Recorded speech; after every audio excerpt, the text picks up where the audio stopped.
Greetings, all. This is Damascena here. I am a 13 moon sister and a teacher of Venus wisdom and also an astrologer for Priestess Presence group.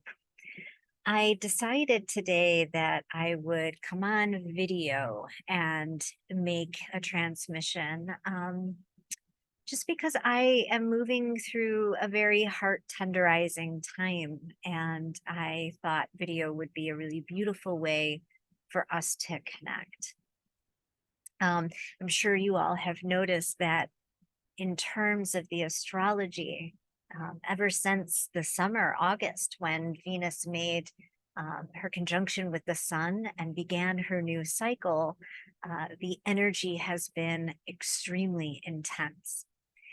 The cycle before this, Venus's star point cycle, was in Capricorn. And in my cosmology, Capricorn is what we call the static feminine, the great round, the great mother, right? The feminine who generates cycles. And in a sense, there is this earthy, slow, static, right? Unmoving. It changes, but through like the evolution of nature, not through the mind or, any kind of fiery Mars-like power over dynamic. It doesn't have goals and intentions. With Capricorn ruled by Saturn, it's kind of like the events that happen are moved by the hand of fate. But now we have Venus who has moved into this new Leo cycle, and the feminine has taken on a more dynamic, energetic. Leo is ruled by the sun, and so there's something solar about the feminine right now, right? And I call this a cycle of the dynamic feminine. And when we're moving through a dynamic feminine cycle, this is when the feminine is acted upon and she responds, right? There's a response that we are capable of giving. And so while the collective feels like it's heated up in such an intense way, and there's been this like huge magnification of masculine energies, which we'll come to, you can see that these things are not necessarily being moved by the hands of God, but by the hands of men. And so when we're in a dynamic feminine cycle, the question is, how do we, as the feminine, respond? It's always the invitation in a dynamic feminine cycle is, okay, we're being acted upon. Something is penetrating us. Can we allow the penetration without blocking it? Can we stay open and be porous to being penetrated by what is happening in the world? And then can we respond, right? That's the overarching invitation of the whole cycle. So after many months in Leo, kind of priming and tenderizing the ground, Venus then moved into Virgo, which is the sign of the priestess, quickly opposed Saturn. And that's when this latest round of escalating forces began, right? Just prior to Venus finally moving out of Leo, Mars himself dipped into the underworld. And what do we mean when we say Mars went into the underworld? Well, like all planets, like Venus, who has a full cycle and who spends part of her cycle in the underworld, Mars also has a cycle. And right now, just like when Venus is in the underworld, Mars is out on the far side of the sun, and the sun's rays, he's conjunct the sun.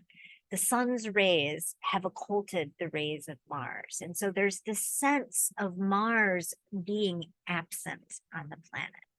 And when Mars is absent, it's almost as though our connection to sacred action, to the capacity to respond from an inspired place, is disconnected. And what do we do when we feel like flustered around response? We become reactive. We rely on outdated types of conditioning to meet what looks like challenge, threat, or the need to overcome something.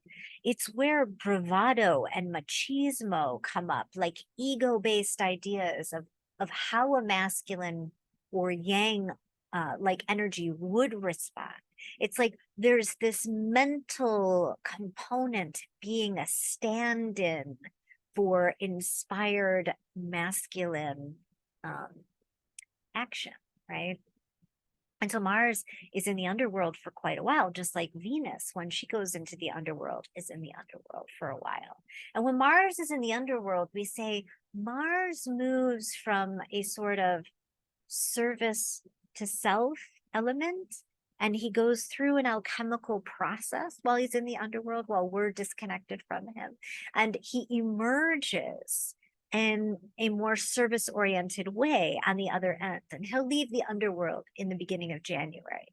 And so hopefully when he leaves, he becomes more chivalrous, more like the warrior knights from Arthur and the Round Table, rather than the more kind of self-service oriented warrior that Mars is before his underworld journey. And there's this real sense. So Mars now has made his conjunction to the sun in the sign of Scorpio, and we are moving through some really, Scorpio's traditionally ruled by Mars, and then its modern ruler is Pluto, and they both work really well for this sign.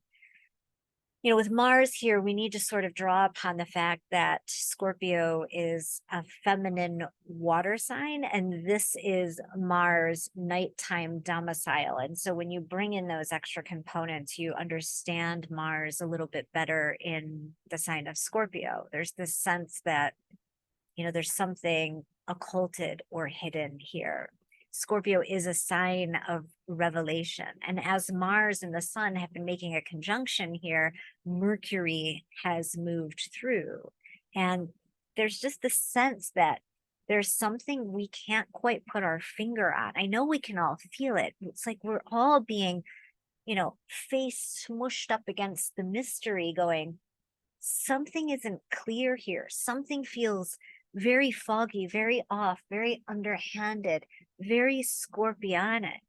And the wonderful thing about Scorpio is it's impulsed towards revelation of the truth, towards what is hidden being uncovered, towards detoxification, towards catharsis, like bringing up what's in the deep out to the surface. So I don't believe that what we're all sensing will stay hidden for long. Nothing stays hidden forever, right? The truth is always revealed to us, but it's very uncomfortable when we're moving through a scorpionic period, especially when one of Scorpio's rulers is here. And then even more so when that ruler is making a conjunction to the sun, which is a very important part of his cycle, him being in the underworld. There's something untouchable here, something that we can't quite access. And we always feel very uncomfortable when we feel like we're in a deficit in some way. So we moved through these two very important eclipses after the October 7th, October 14th, and the 28th, with these really important eclipses that took place on the Aries Libra axis, because that's where the nodes are. And essentially, if we distilled Aries and Libra down, one way we could look at that, it would be war, Aries, Mars is his rulership, and peace, Libra, the diplomat, the one who seeks harmony and balance, ruled by Venus, right? And so we saw those themes come up very strongly during the eclipses. Of course we did, right? And Mars at that point was traveling through Libra. And then after moving through the eclipses, we had the new moon. And the new moon was conjunct Mars. So it was when Mars was having this conjunction. And, Taurus is the sign that's across from Scorpio. And the new moon was opposing Uranus. And so I made a really beautiful transmission. It's on my website. It's also on my Facebook page for this new moon cycle that we are still in. And if you'd like to drop in with that, this is not what I want to talk about today primarily, but it does cover this kind of energy of Mars and Uranus and, being brought to a tower moment, what we call a tower moment. And what's important to understand about the tower is like the tower is like us, and it's built in Libra. It's built in the sign of spiritual ascension. The tower represents ascension. It's like the temple, the house of our spirit that is ever ascending towards the light. And a tower moment, what happens in a tower moment is when this tower, this form, this structure, right? In all of metaphysics, nothing can really stagnate. It can't crystallize. Crystallization is a form of devolution. It's when movement has stopped. And so when we have become too crystallized in our beliefs, in our conditionings, in our orientations, whether this is a country or a person, life will precipitate a tower moment. It's when a thing has become intolerable, when a situation is rotting on the vine. A tower moment will come in, and the tower card in the tarot is a tower that has been hit by lightning, Uranus, and the top of the tower has exploded and is on fire. And you see the men who are guarding the top of the tower. The men guarding the top of the tower represents the way that we guard our crown chakra and don't allow new beliefs to come in to continually create that toroidal field of movement, right? And so in the tower, when you see these men falling from the top of the tower, we have what is the tower moment. And this kind of brings me back to the beginning of our conversation when we talked about the dynamic feminine cycle is the one that can be penetrated and then respond. And the tower is like the tower also, I know it's erupt, it's ascension, right? But it's also phallic, it's masculine. And there's this capacity when we have the tower moment now to be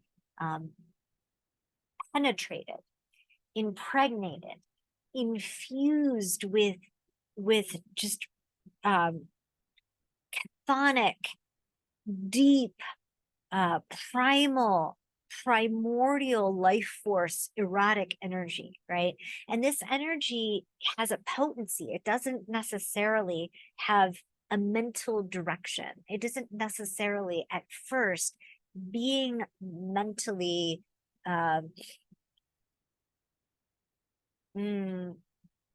siloed anywhere in service to building. This energy is in service to like heating the system up and breaking up any ossification that has taken place. And so we are feeling this very animalistic moment, right? As I mentioned at the beginning of my transmission that I am a Venus practitioner, and right now we are in the throat chakra of Venus's descent journey. And Venus's descent journey, for those people who don't know, is mapped onto Inanna's journey into the underworld. In fact, for the ancients in Sumeria, Inanna was Venus. And so the Inanna story is a Venus story, and it astronomically maps on to Venus's movements throughout her cycle. And so Venus, after she made her conjunction to the sun, she begins her cycle very high in the sky at the crown chakra, and then descends through the crown, through the third eye. And now this month on November 9th, she made her conjunction at the throat chakra, and she's now in the throat chakra band of descent in the sky. And when she made this conjunction, she was in Libra, and we had several planets in Libra. In fact, we can take a look at this chart if you like. I will just take a second and pull it up because I have it on my computer. And maybe it would be helpful, even for me, to stay focused if we looked at that chart together. So let me share my screen. Nope, that's not the chart. Sorry about that. I thought I had pulled it up. There we go. It's always fun dealing with technology when we're in such a primal, non-mental time, right?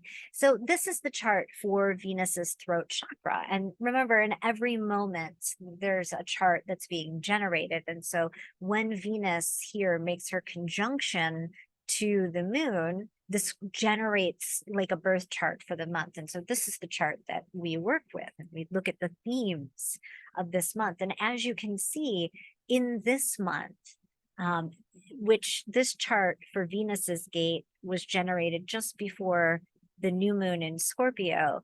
And so, very similar charts. We're going to be continuing, everyone who's watching this video will be continuing working with this chart until the beginning of December when she makes her next conjunction and moves down into the heart chakra in Scorpio.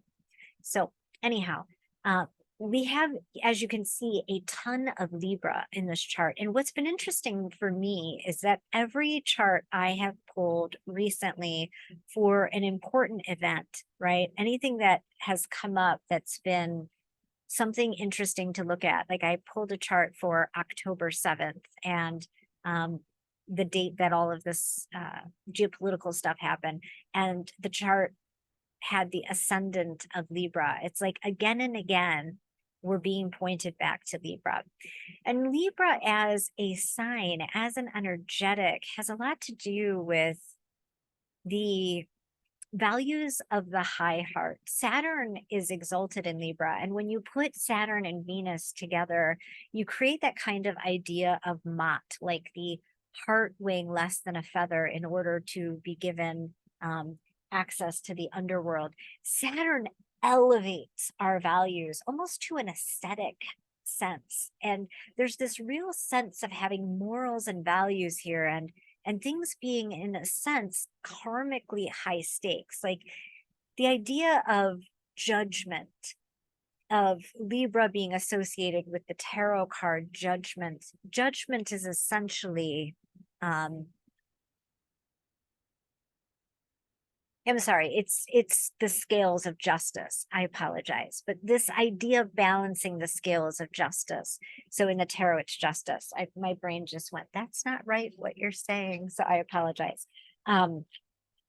Is associated with this idea of cause and effect and balancing the karmic scales. So whenever the energy is in Libra, though it seems like or sounds like it deals with nice things, it's not. Everything is high stakes and it's not in service to getting those things.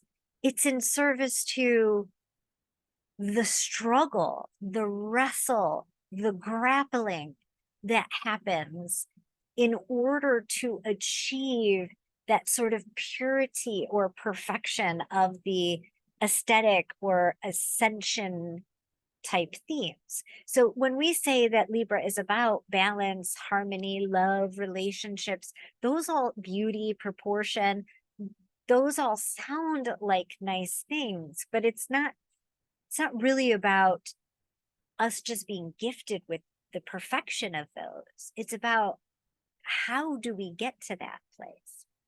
In Hellenistic astrology, we look at Libra, the seventh house, as the house of open enemies. And Libra takes on the nature of oppositions. If we were understanding like the epoch, right? So we know that there are different eons that we move through. The age of Taurus, the age of Aries. We're now in the age of Pisces. We're moving into the age of Aquarius. Well, the 10 Commandments came out of the age of Aries, but that was that, Aries and Libra sit across from each other. That was that Libran aspect infusing Aries with these these laws about civilization and how to live and how do we all get along together.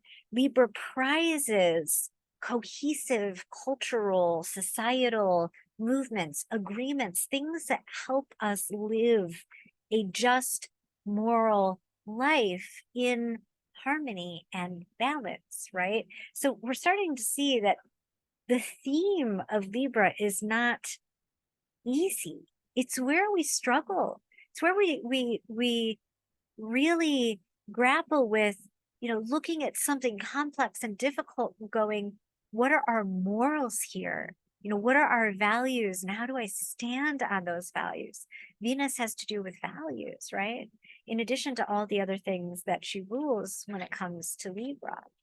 How do we make beauty from ashes?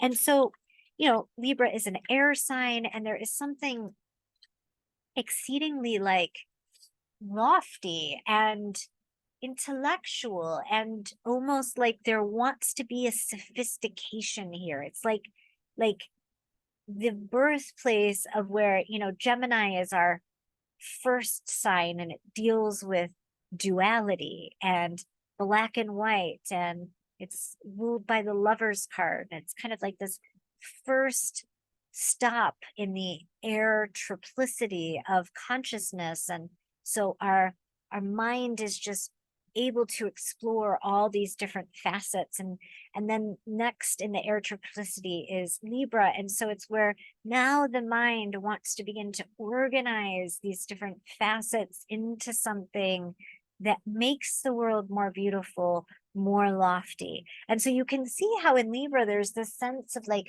building the tower here, right? And then we have Scorpio and this tower moment. You can see that a lot of the other energy in this chart is focused on Scorpio.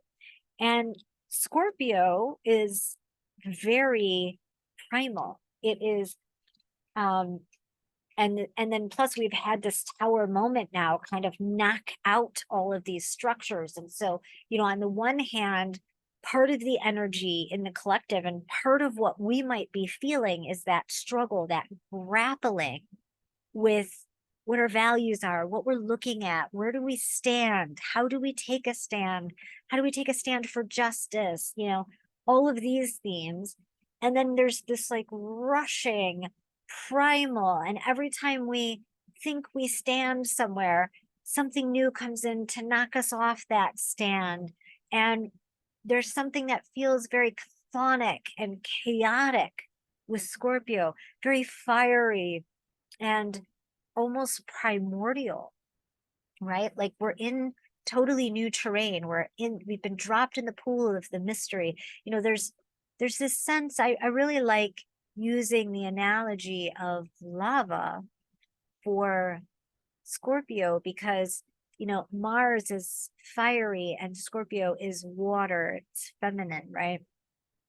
And lava is this thing that seemingly sits dormant underneath the earth, right? Until this moment that it has this gigantic, fiery, primal eruption, right? And it's catastrophic, it's chaotic. And so there's this sense of the animalistic, violent, raw rage, disgust, grossness, all of these really underworld, what's been sitting kind of rotting under the earth or marinating in the dark for a really long time seems to have erupted. And it's like a lot of us, I know for myself, especially at first, I was like, I don't have a container to put all of this information in, like I don't know what to make of this. And generally, as a rule, I'm very good at meeting the world, meeting reality, and being able to distill some kind of sense, purpose, or meaning from it. I'm an astrologer, it's like a pretty regular practice for me to be doing that. And since October 7th has happened, I have felt very disoriented and kind of ungrounded in a way. Like usually I'm okay when I'm ungrounded, but this has been, yeah, disorienting is a good word. And I think, a lot of that has to do with how much energy is in these two different places, and how they are, you can see it as an action of happening together, but like the only stance to take to this is to let go, right? So I wanted to share this chart with you so that you guys could see. And what I mean by letting go is like letting that primal action come in, heat up the system, and melt the ossifications, right? Like we're just, it feels like we're in a paradigm shifting moment. We've got Pluto again pressing up against the last degrees of Capricorn, and that always brings us to these, like, we call the 29th degree, which he's not quite in at the moment, but like he will be soon. We call that a crisis degree. It's like he just kind of heats up the collective to this pressure cooker point. And whenever he's gotten to these last degrees of Capricorn, especially moving forward, things have gotten a little dicey. So the other thing I wanted to share with you, because, it's important to also look at this moment. So that Venus gate happened on the 9th, which was more than 10 days ago. The tower moment happened on the 13th, which was the new moon. And so I want to share with you now, sorry, the chart for today, and like all of this introduction, all of this journey that I have just taken us on to get to this point, what does that mean for right now? So I'm going to share this screen. This is the chart for today. So one of the things I wanted to say is, just to give you a hint of what we do in our Venus course. So we are in the throat chakra for Venus, and that chakra is ruled by the planet Mercury. And so when we're in the throat chakra, we look at, of course, we look at Venus and what she's doing, because she is the guide of our course, of our cycle. But then we also look at Mercury, and Mercury at that point had been in the very last degrees of Scorpio. And we have guardian guidesses or goddesses that help us focus our archetypal theme for the month in the Venus course. And this month we're working with the idea of the oracle or the prophetess. Mercury, one of the things he's considered is the throat of the gods, or the messenger of the gods. And so we're working on perfecting that function of being able to prophesy, being able to divine, being able to use the voice as a channel for Venus, for the divine feminine, for, our gifts to come through. And, while that sounds lovely, that we all have things that in our past or in our lives that have sometimes created problems with both the throat chakra or the capacity to feel confident in our oracle function. So we work with the goddess Cassandra. Now, Cassandra, for those of you who don't know her story, was a goddess during the time of Apollo. She was the daughter to king and queen of in and around Troy. I'm not sure if it was of Troy or if it was in and around Troy, but she was the daughter of a king and queen, and she caught the eye of the god Apollo. And Apollo, if you remember, it was Apollo's temple that the Pythia, the oracle of Delphi, sat in. And so Apollo saw her, thought she was very beautiful. She caught his eye, and he offered her the gift of prophecy, which she received. And she became a prophetess and was working as a Delphic oracle. And, Apollo, being a god, had a voracious appetite for women. And so when he decided to, I don't know, get payment for his gift of giving her the gift of prophecy, she rebuffed his advances. She was not interested in being intimate with him at all. And he was so offended by this, he cursed Cassandra that she would have the gift of prophecy. She'd have the gift of using her voice, the gift of oracle, the gift of truth telling, of being a prophetess, right? But no one would believe her. And later on in life, because she was always saying these seemingly crazy things because no one believed her, she was later on locked up in an insane asylum. And, you know, it was really interesting for me when Sinead O'Connor died this summer, and we all got a chance to look at her life again and to realize that she was a Cassandra archetype for sure. You know, she came out way ahead of everybody else and told us about the abuse in the Catholic Church as the prophetess, like telling us children are being abused. And she was shunned and canceled, annihilated, you know, from a Western or cultural perspective. Her career was ruined as a result of bringing forward the truth, right? And then, as is always happens, there's this kind of like gaslighting function inside of not being believed, right? There's this like desperation to be believed, and we're not, that can cause like some kind of break, I think, in the psyche. And so she spent later, like Cassandra, time dealing with mental health issues, right? And so I believe, you know, like all archetypes are preloaded images, like ideas that we're all inborn with. We all have a Cassandra in us. I have a Cassandra story with a medical diagnosis that I wasn't believed for a very long time, and it caused all types of problems for myself. But we all have this, and especially as women, you know, there's this sense that, you know, how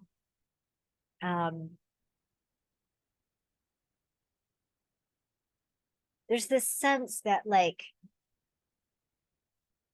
we have to do something to be believed. I think that when we speak, sometimes it doesn't come through clearly because we're almost desperate, right? And so often we've learned that we have to fawn, or we have to, you know, chop away and carve out the sharp edges of the truth just so we have permission to be heard.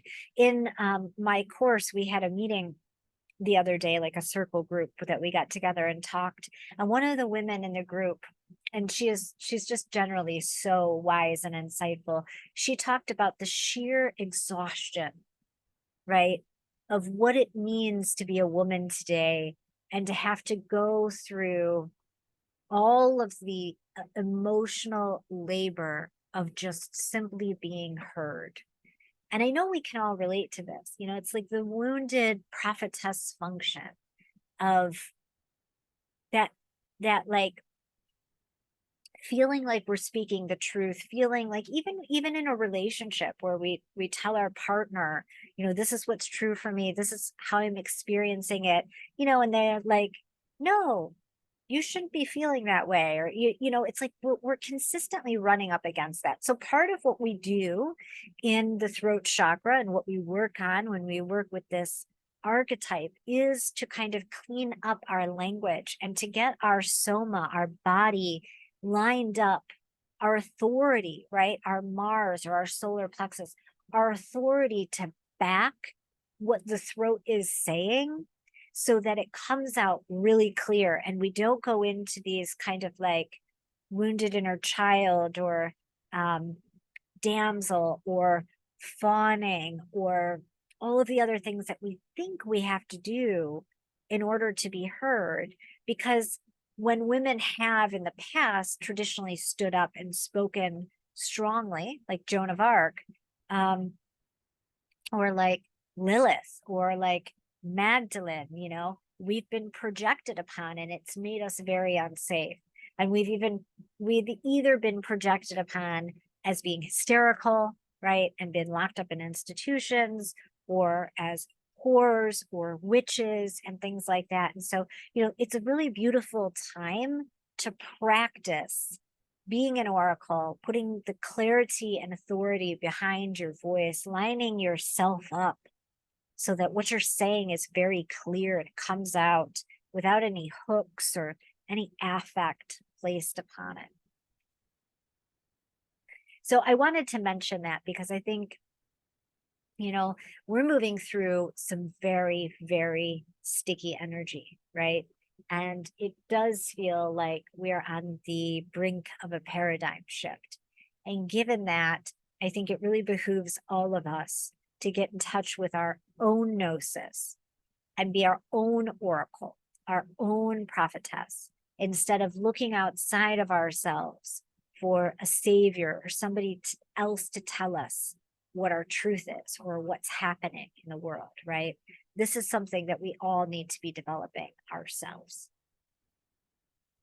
So with that said, the last piece, and in this moment and in this chart, I want to draw your attention back to Scorpio for a moment and back to Mars and looking at what's sandwiched in between Mars and Scorpio is the asteroid goddess Ceres, who happens to be in Scorpio right now and will move by the 25th or 26th into Sagittarius. And Ceres is the goddess Demeter. And at the moment, we can see that she is in a sextile to Pluto. And unfortunately, this feels like the moment in the story of Demeter when Persephone is plucked from her arms, essentially, as they're out picking flowers, mother and daughter bonded. They have this really epic love story as mother and daughter. And then Pluto kidnaps, plucks Persephone up at, in her ripe maidenhood and brings her down to the underworld. And in response to that, what Ceres does is she grieves so hard and for so long that she stops greening the world. And I have always read this as an unproductive grief, like when I'm looking from a depth psychology and archetypal perspective, what I'm looking at is like when somebody's life stops greening because of loss, because of separation, because something happened, there has again back to this theme. And this is when we see repeating themes, this is why we know this is important to pay attention to. There's something unproductive about what they're doing, right? There's something to grieve. The world is changing. Life, death, the idea of survival, scenes of violence, graphic scenes of violence have never been so prevalent. We have never in real time witnessed the type of violence that we're seeing right now. And so to feel like something has been lost, especially, like Ceres or Demeter and Persephone in her maidenhood, to feel like a sense of innocence has been lost. The appropriate response to that is grief, right? Of course it is. Anytime something shifts or change, and I think that's like a real problem the Western world has. The Western world doesn't seem to understand that grief is something that we can bring into our daily lives. And every time something changes, we can grieve it. And that grief, divorced from story, grief, pure grief that doesn't have the mind feeding the pain body, it reconnects us to our heart. It reconnects us to Eros and a sense of vitality and being part of the human family. It dissolves the feeling of separation and the feeling of suffering. It's like water in barren places. And so I wanted to turn your attention to this because though we may move through what looks like a barren wilderness, our work as priestesses, our work as devotees of the feminine, I believe, is to grieve, is to do the transmutation, to actually be the vessel that allows the structures, the ossifications, the crystallizations to break down within us, and to grieve the loss of the innocence, of the safety, of the security of the old way. You know, I was looking at this conflict the other day, and what I was noticing was, like, again, the overarching narratives, just like in 9/11 and almost every other time, the Cold War, I mean, it's just been on, has been this East versus West, right? And the West, we know, can be really summed up well in the mythology of King Arthur. It's very solar. It's very masculine. It's got these individual goals. Our myths are the myths of like the hero's journey, the quest for self and individuation, right? And the East, and that's masculine, that's yang. It's that sense of like, if I put my mind to it, I can do anything. And our values coalesce around that.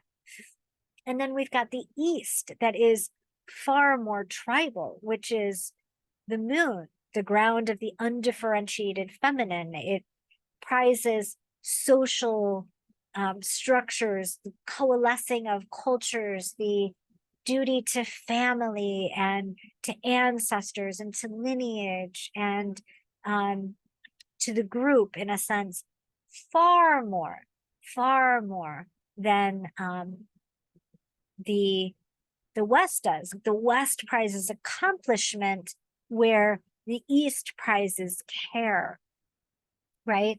And one thing we might say is do no harm, where the East would say do active good. And so there's this sense of like yin and yang, like the West is yang and the East is yin. And you can even see that in their spiritual practices, where everything sort of dissolves or is dissolving in the yin-like cultures of the East, and everything is building and accumulating, right? It's like life at all costs. We don't even look at death in the West.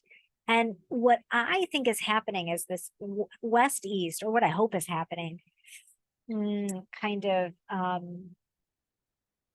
dichotomy is going to grow so exaggerated. We've got Jupiter on the other side of Sagittarius, where this Mars Scorpio tower energy is, right? And we've got Uranus there as well. And so my hope is that these ideas of separation will be so magnified that we're going to have to find a sane middle path that can emerge here. And I know, when I say that there'll potentially be this coming together of ideals, or not ideals, but like this way of preserving life and seeing that lineage is important, as in like what we're seeing right now in the Middle East, where whole families are being decimated. And it seems like we should value that more than we seem to, right?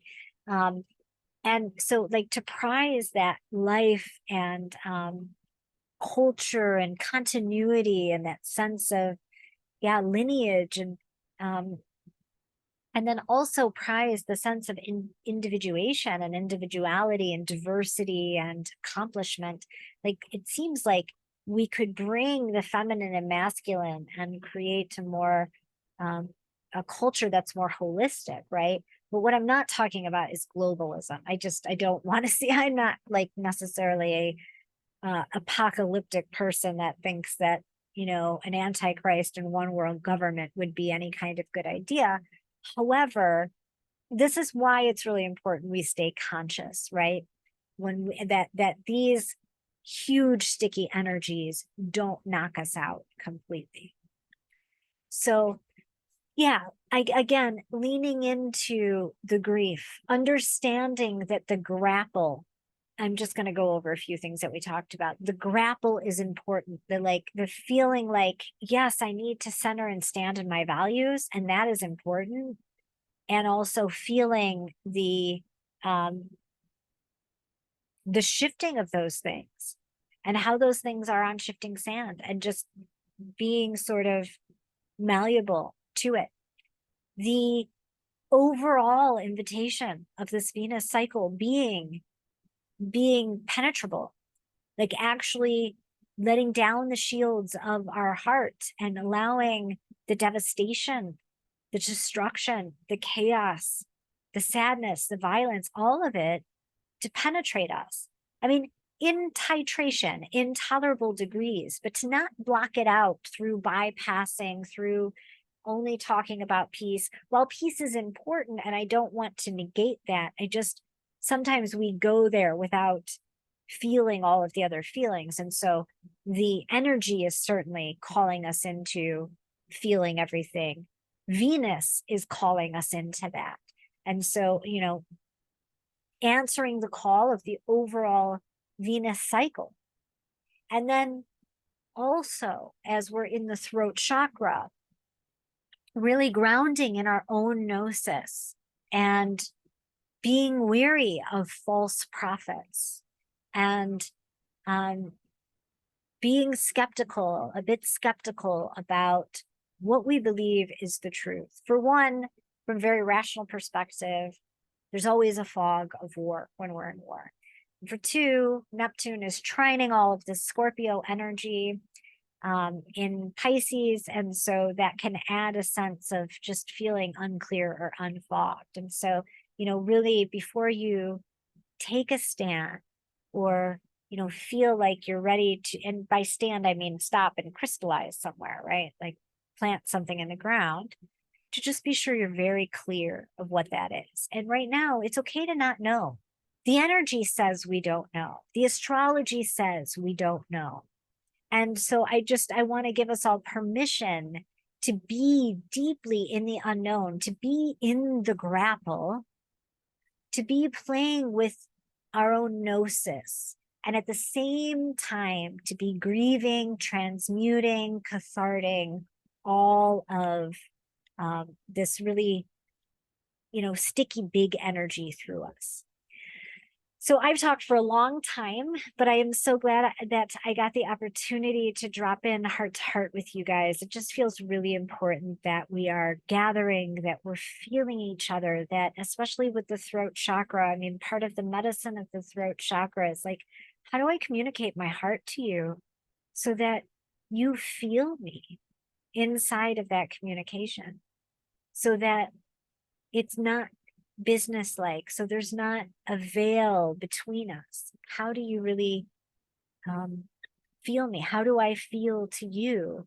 Does it feel authentic? Does it feel clear, clean, honest, right? So just want to leave you with all of that. And I really appreciate your time. Thanks.